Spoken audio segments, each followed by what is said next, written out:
Students of class 7, देखिए math का आपने इंटीजर फर्स्ट चैप्टर आपका आपने पहले वीडियो में देखा था कि इंट्रोडक्शन देखा था कि इंटीजर्स क्या थे।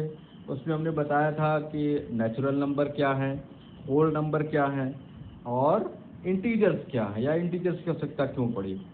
तो जाहिर सी बात है एक बार और हम थोड़ा सा रिपीट कर दे रहे हैं। होल नंबर है, जब आप नेचुरल नंबर कहेंगे तो नेचुरल नंबर आपका 1 2 3 4 इस तरह से आपका नेचुरल नंबर होता है। अगर इसी में आपने 0 ऐड कर दिया, यानी 0 1 2 3 4 5 ऐड कर दिया तो ये पूरा आपका होल नंबर, यानी 0 से जब कोई काउंटिंग शुरू होती है तो टोटल आपका जो नंबर है वो क्या होगा, होल नंबर कहलाएगा। इंटीजर्स क्या है, इंटीजर एक्चुअली में क्या है ना, जब 0 से भी कोई चीज़ कम होने लगे तो वहाँ एक वैल्यू हमें ऐसी लगानी पड़ी जो माइनस में है। तो इंटीजर क्या थे, इंटीजर को हम, integer means correct combined set of natural number and negative and zero is called integers. यहाँ क्या था, इंटीजर्स में 0 भी है, इधर पॉजिटिव भी है यानी 1 2 3 4 5 इस तरह से पॉजिटिव नंबर भी है, और इसमें हमने निगेटिव नंबर भी 1 2 3 -4 -5 इस तरह से निगेटिव नंबर भी ले लिया। तो इस टोटल को, पूरे कंबाइंड सेट को, यानी negative positive and zero number जो हैं इन सब को मिला करके हम क्या कहते हैं, इंटीजर्स कहते हैं, इंटीजर्स कहते हैं। ठीक, अब हमने क्या पढ़ा था कि किस तरह से नंबर लाइन पे इंटीजर्स को रिप्रेजेंट करते हैं, हम आपको बता चुके थे। नंबर लाइन जैसे आपने ऊपर देखा, नंबर लाइन में कुछ नहीं था, नंबर लाइन में आप एक लाइन खींच लेंगे, कहीं एक बीच में पॉइंट रखेंगे, उसको 0 बराबर कर लेंगे, फिर इक्वल डिस्टेंस पे इसको आप नंबरिंग कर लेंगे। इधर राइट साइड में आप 1 2 3 पॉजिटिव नंबर रखेंगे, और इधर आपका ठीक उतनी ही दूरी पे आप यहाँ पर भी आप डिस्टेंस लेकर के बना लेंगे, और -1 -2 -3 -4 -5 -6 ये आपका जो है एक नंबर लाइन आपकी तैयार हो गई 0 पे। इसमें आपके निगेटिव इंटीजर्स भी इधर हैं, इधर आपके निगेटिव इंटीजर्स हैं, और इधर आपके पॉजिटिव इंटीजर्स हैं। ठीक है, तो इसमें कोई दिक्कत नहीं होनी चाहिए किसी को। और उसके बाद आपके प्रीडेसर्स और सक्सेसर्स के बारे में बताया था हमने। ठीक है, और absolute value of the integers के बारे में बताया था कि इंटीजर्स की चाहे वो निगेटिव हो, चाहे -1 की एब्सोल्यूट वैल्यू पूछा हो, 1 की एब्सोल्यूट वैल्यू पूछा हो, दोनों की वैल्यू क्या होगी, 1, क्योंकि हमेशा एब्सोल्यूट वैल्यू किसी इंटीजर की क्या होती है, 1 होती है। वो लिख सकते हैं उसको -1 या 1 में, लेकिन अगर एब्सोल्यूट वैल्यू पूछी जाए तो उसकी वैल्यू क्या होगी, 1 होगी। ठीक है, प्रीडेसर और सक्सेसर में जाहिर सी बात है, प्रीडेसर में होता है एक पहले वाला, यानी 1 का प्रीडेसर क्या होगा, उनके ठीक पहले -2, -1 के -2 के ठीक पहले -3 है, -3 के ठीक पहले -4 है।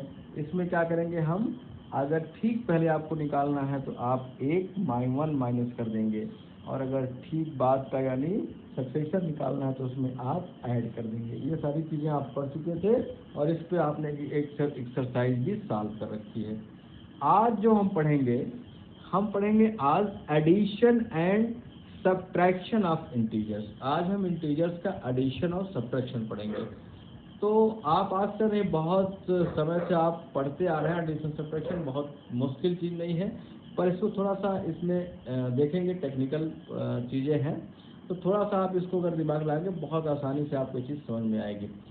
रूल फर्स्ट कह रहा है, if 2 integers having different sign are added, ध्यान दीजिएगा, अगर दो अलग अलग having different sign are added, then first find the difference of their absolute value and assign the common sign they carry to their sum।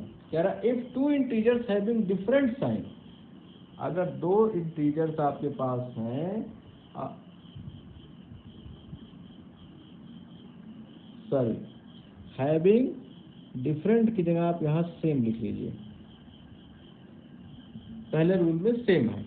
कह रहा if 2 integers having same sign are added, then first find the difference of their absolute value and the assign the common sign they carry to their sum।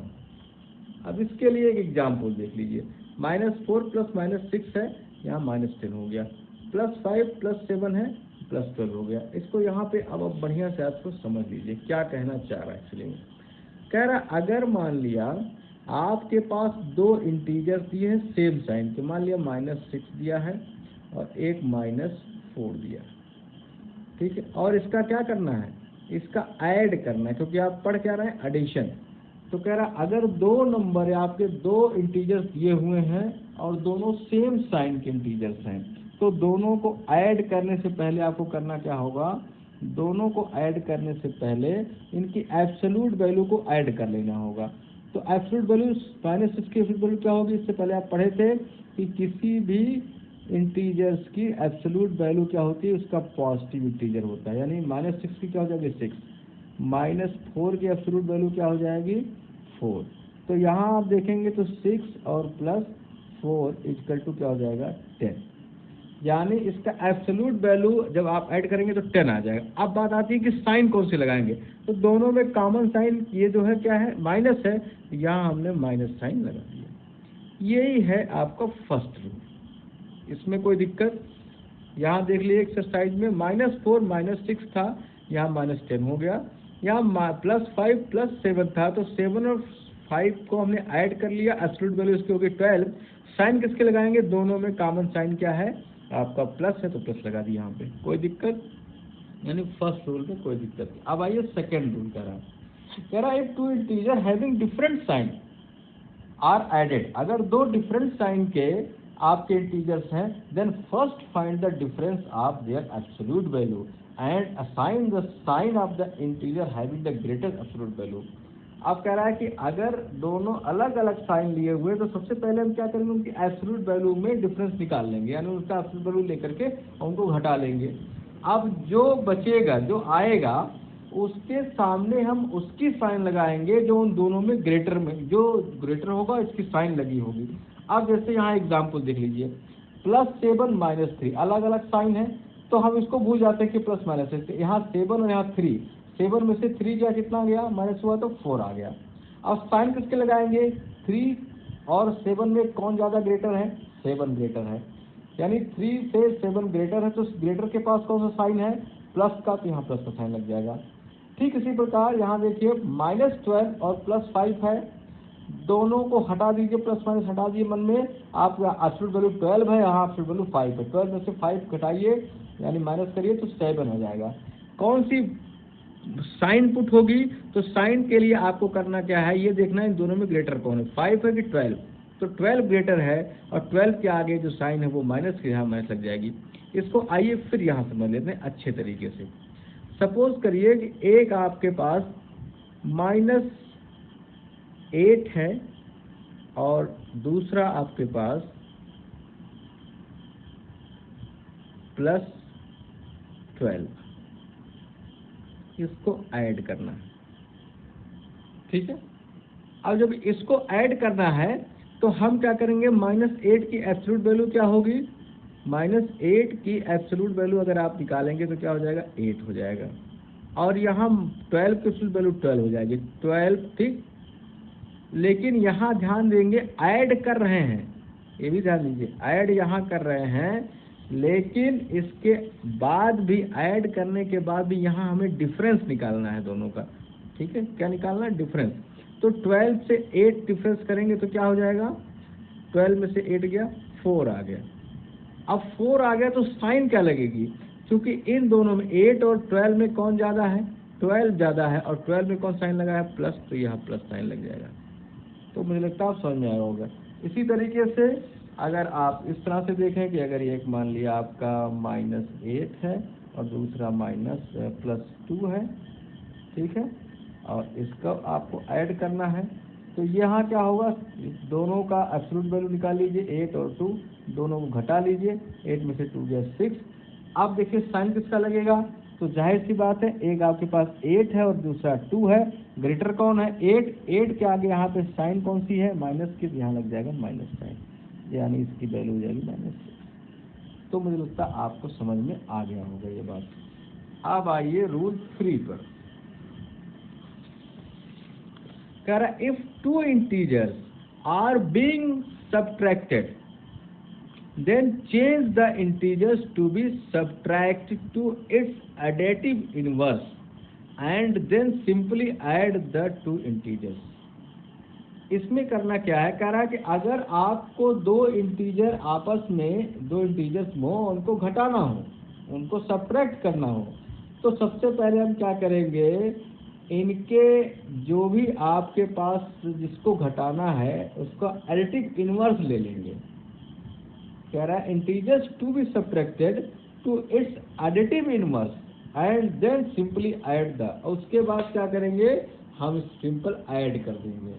अब आइए जैसे यहाँ देखिए +3 है, यहाँ +1 है, इसको माइनस करना है, तो हमने +1 का क्या किया है, एडिटिव इनवर्स ले लिया, यानी ठीक इसका उल्टा क्या होगा, इसका उल्टा होगा -1। यानी एडिटिव इनवर्स वो होता है कि जिसको जोड़ने से पूरी संख्या का जो सॉल्व है वो 0 हो जाए। एडिटिव इनवर्स किसे कहते हैं, जैसे यहाँ देख लीजिए कि अगर पूछे -1 का एडिटिव इनवर्स क्या होगा, तो -1 में क्या जोड़ दें, ठीक है, कि 0 हो जाए। तो अगर यहाँ +1 जोड़ दें तो दोनों कट क्या हो जाएगा, 0 हो जाएगा।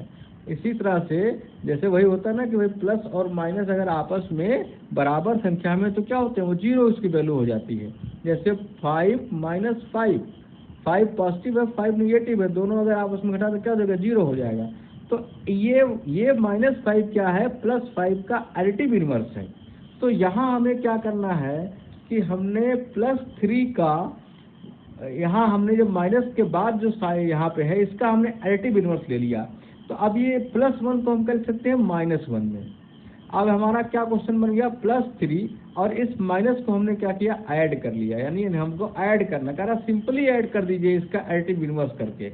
अब ऐड करो तो क्या हो जाएगा, +3 है और -1 है, तो इसमें से ये कम हो जाएगा, +2 हो जाएगा, यानी 2 हो जाएगा, और इसका एडिशन जो नंबर लगेगा यानी कि साइन वो प्लस का लग जाएगा। तो इस तरीके से आप देख रहे हैं, ठीक है। यहाँ आप इसको और अच्छी तरीके से समझ लीजिए। कह रहा है एक है +3 -+1, ठीक, यही आपको सॉल्व करना है, क्योंकि माइनस करना है, अगर प्लस तो ऐसी कोई वैल्यू नहीं थी, लेकिन माइनस करना है इसलिए आपको ये चीज़ें देनी पड़ेगी। अब +3 को आप ऐसे रख दीजिए, +3। अब माइनस को हम बदल लेते हैं प्लस में, क्योंकि हमें ऐड करना है, लेकिन इसको क्या करेंगे, इसके एडिटिव इनवर्स के +1 को हम यहाँ लिख देते हैं -1। अब -1 हो गया तो यानी सीधे क्या हो गया, 3 - 1 = 2, यानी कुल मिलाकर के 2, और चूंकि साइन यहाँ प्लस का है तो यहाँ पे प्लस का साइन लग जाएगा। इस हिसाब से आपका ये, तो यहाँ तक आप इसको देख लीजिए। अब आप चलते हैं आगे।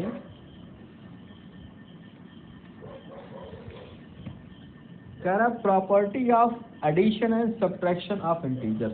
कुछ प्रॉपर्टी देख लीजिए, बहुत आसान प्रॉपर्टियां हैं, बहुत, लेकिन आपको अच्छी लगेंगी।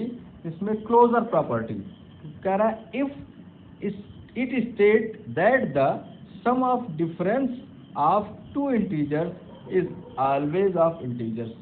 कह रहा है सम या डिफरेंस, चाहे वो ऐड करें या उसको घटावें, अगर कोई दो इंटीजर्स को जोड़ा या घटाया जाता है तो उसका जो रिजल्ट आएगा, उसका जो आंसर आएगा, जो कुछ हमें मिलेगा वो भी क्या होगा, एक इंटीजर्स होगा। तो बहुत सही बात है और इसमें कहीं कोई झूठ भी नहीं है, आसानी से आप इसको सॉल्व करके लिख सकते हैं। कह रहा है कि अगर मान लो कि a और b दो इंटीजर्स हैं, a + b या a - b करो तो क्या होगा, जो मिलेगा वो भी इंटीजर होगा। तो इंटीजर में क्या होता है, आपका प्लस आया तो भी इंटीजर, माइनस आया तो भी इंटीजर, 0 आया तो भी इंटीजर। तो आपको तो कोई टेंशन ही नहीं, कुछ ना कुछ तो आएगा ही, चाहे माइनस में आएगा आंसर, चाहे प्लस में आएगा, चाहे 0 आएगा। तो ऐसे में तीनों में से कुछ भी आता है तो आपका इंटीजर होगा। तो ये आपका क्लोजर प्रॉपर्टी तो एकदम सही है कि चाहे अगर कोई दो इंटीजर है उसको चाहे आप जोड़िए, चाहे उसको आप सब्ट्रैक्ट करिए, घटाइए, अंत में जो कुछ मिलेगा वह भी एक इंटीजर होगा। इसमें कोई डाउट बिल्कुल डाउट नहीं है। एग्जाम्पल्स आपको यहाँ दिए गए हैं। कह रहा है ए पे मान लीजिए आपका 3 है, बी बराबर 4 है, दोनों को आप जोड़िए चाहे दोनों को घटाइए, एक में 7 मिला एक में -1 मिला, लेकिन चूंकि -1 भी इंटीजर है और 7 भी इंटीजर है तो ये प्रॉपर्टी आपकी आराम से सॉल्व हो गई, कोई दिक्कत नहीं। अब आते हैं कम्यूटेटिव प्रॉपर्टीज। कम्यूटेटिव प्रॉपर्टीज क्या है? It state that two integers can be added if in any order. कह रहा है किसी भी दो इंटीजर को किसी भी ऑर्डर में हम ऐड करें तो हमें रिजल्ट वही मिलेगा। ये भी बहुत सही है। अगर एडिशंस के मामले में देखें तो ऐड करने में आप प्लेस कहीं भी चेंज कर दीजिए, ऐड आपका वही होगा। यहाँ आपको एग्जाम्पल दिया, हम आपको यहाँ पर देखिए ये आपको दिया हुआ है और हमको रेड कलर में आपको समझा रहे हैं इसको। अब सपोज करिए कह रहा है कि अगर एक ए इंटीजर है और दूसरा एक बी इंटीजर है, तो इसका कहने का मतलब ये है कि a प्लस बी लिखिए, जो आएगा वो b प्लस ए लिखने पर भी आएगा। ठीक है, यानी यहाँ जो प्राप्त होगा दोनों क्या होंगे? इक्वल होंगे। ठीक, अब यहाँ हम एग्जाम्पल के रूप में देख लेते हैं। a इक्वल टू कहा इसने कि अगर a इक्वल टू 2 है और b इक्वल टू 6 है, तो रख के देख लेते, पुट कर देते हैं। a की वैल्यू 2 हमने पुट की और b की वैल्यू हमने 6 पुट की, इक्वल टू आ गया 8। अब यहाँ हमने उल्टा कर दिया, b की वैल्यू यहाँ पहले कर दी 6 पुट कर दी और a की वैल्यू 2 पुट कर दी, तो इक्वल टू कितना हो गया 8। यहाँ हम देख रहे हैं कि जब हम एडिशंस करते हैं, ठीक है, इंटीजर्स का, तो उस समय एडिशन के समय हमें क्या मिल रहा है? अगर इंटीजर्स का एडिशंस कर रहे हैं तो हमें उसके प्लेस के बदलने पे कोई दिक्कत नहीं है और दोनों इक्वल प्लेस पे आ रहे हैं। यानी हम कह सकते हैं कि कम्युलेटिव प्रॉपर्टी आपके एडिशन में a plus B equal to B plus A, ये आपका एडिटिव इनवर्स में शो होता है आराम से। ठीक है, अब इसी को अगर हम सब्ट्रैक्शंस में देखते हैं कि क्या सब्ट्रैक्शन में ऐसा हो पाता है? क्या subtraction is not cumulative for integers? का सब्ट्रैक्शन में ये संभव नहीं है। एग्जाम्पल के रूप में यहाँ दिया हुआ है, अगर वही सारे वैल्यू रख दे यहाँ पे, 2 माइनस 6 को -4 आएगा और जबकि 6 माइनस 2 करेंगे तो 4 आएगा। तो कह रहा है hence commutative property hold true for addition. Addition के लिए ये सही प्रॉपर्टी है, जबकि अगर हम सब्ट्रैक्शन में देखें तो ये प्रॉपर्टी इस पर फॉलो नहीं होती है। तो ये आप बहुत सिंपली से इसको समझ गए होंगे। अब आइए एक तीसरा है एसोसिएटिव प्रॉपर्टीज है, इसको भी देख लीजिए। कह रहा है if it state that sum of 3 integers remaining the same even if the order of grouping is changed. कह रहा है अगर हमें ए बी सी एक 3 इंटीजर्स हों और उनको हमें ऐड करना हो, ऑर्डर कोई भी पुट करें तब भी क्या होगी? हमें वैल्यू सेम आएगी। तो यहाँ पे भी आप देख लीजिए, एक आपको यहाँ पे एग्जाम्पल के हम उसको और समझा दे रहे हैं बढ़िया से। कह रहा है कि अगर a प्लस हम b प्लस सी लिख दें तो ये बराबर होगा a प्लस बी प्लस सी के। मतलब क्या है? अगर हम किसी का प्लेस कहीं से निर्धारित करके इधर उधर कर देते हैं तब भी कोई दिक्कत नहीं होती है। वैल्यू पुट करते हैं, a की वैल्यू -3 है, -6 है। अब देखो a की वैल्यू क्या है? -3, अब यहाँ प्लस हो गया। अब b की वैल्यू क्या है? -1, अब यहाँ +6 हो गया। अब इधर देख लो, a की वैल्यू क्या है? -3, b की वैल्यू क्या है? प्लस, b की वैल्यू क्या है? -1 और c की वैल्यू है 6। अब यहाँ देखिए -3 है, अब इसको हम लिख सकते हैं प्लस -1 + 6, तो इसको हम लिख सकते हैं 5, तो -3 + 5 हो गया, तो ये हो जाएगा इसका 2। ठीक, इधर देख लीजिए -3 -1 था, तो इसको आप जब ऐड करेंगे तो यहाँ क्या हो जाएगा? यहाँ आपका हो जाएगा माइनस माइनस जुड़ जाएगा तो -4 हो जाएगा और +6 हो जाएगा। 6 में से -4 गया तो आपका हो जाएगा 2, यानी ये देखिए वैल्यू आपकी सेम हो गई। तो कुल मिलाकर क्या है? अगर एडिशंस आप कर रहे हैं, value A B C D किसी भी इंटीजर की सेम है, कुछ भी है, तो हमें कोई दिक्कत नहीं है, उसकी जो रिजल्टेंट जो रिजल्ट है वो सेम आएगा, चाहे हम उसका प्लेस किसी भी तरीके से रख दें। तो ये एडिशन के लिए ये जो है आपका एसोसिएटिव प्रॉपर्टी ट्रू है, लेकिन सब्ट्रैक्शन के लिए ट्रू नहीं है। यहाँ हम इसको देख लेते हैं, a प्लस बी प्लस सी, यहाँ ब्रैकेट में b प्लस सी है, यहाँ a पर हमने b को ब्रैकेट में कर लिया, लेकिन सॉरी यहाँ माइनस के रूप में इसको देखिए। अगर वही वैल्यू पुट करते हैं तो देखिए एक जगह आपका 4 आ रहा है और एक जगह -8 आ रहा है, यानी दोनों नहीं। तो यही कह रहा है कि subtraction is not associative for the integers, subtraction में ये जो है पुट नहीं होता। अब एक लास्ट है एडिटिव इनवर्स या एडिटिव आइडेंटिटी। देखिए एडिटिव आइडेंटिटी क्या होता है, कह रहा है कि state that the integer remaining unchanged when added to 0 a is integer. अगर हम किसी भी इंटीजर में 0 को ऐड करें ना तो वो इंटीजर सेम हो जाता है, मतलब वो उसमें कोई चेंज नहीं होता। जाहिर सी बात है, a is an integer, a में 0 जोड़ा a आएगा, 0 में a जोड़े तो भी आपका a आएगा। कह रहा है a इक्वल टू 2 है, तो 2 प्लस 0 करें तो 2 आएगा, या 0 प्लस 2 करें तभी आपका 2 आएगा। तो इस तरह के 0 is called the additive identity for the integer. 0 जो है वो एडिटिव जो है एक तरह से आइडेंटिटी होती है किसी भी इंटीजर्स की, ठीक है। तो ये आपका पूरा वो है क्वेश्चन है, सॉरी सॉल्यूशन आपका रहा। और 1.2 आपका ये सारे क्वेश्चन देखिए यहाँ पे हैं। इसमें आपको ऐड द फॉलोइंग है, सब्ट्रैक्ट द फॉलोइंग है, सिंप्लीफाई द फॉलोइंग है, fill in the following boxes है, ठीक है, फिल इन द ब्लैंक्स है। ये सारे आप इसको करेंगे। ये सब चीज़ें आपकी इसी जो प्रॉपर्टीज है इस पर बेस्ड है, और इसको सॉल्व करेंगे। कुछ क्वेश्चन इधर भी हैं, आप जितना भी क्वेश्चन कर पाएंगे उसको करके आप यहाँ पर सेंड करेंगे। बाद में हम ये देखने की कोशिश करेंगे कि अगर आपको कोई क्वेश्चन इसमें नहीं आ रहा है तो हम एक बार पूरा क्वेश्चन फिर से सॉल्व करेंगे किसी एक वीडियो में, और वो आपको बताएंगे, ठीक है। Thank you.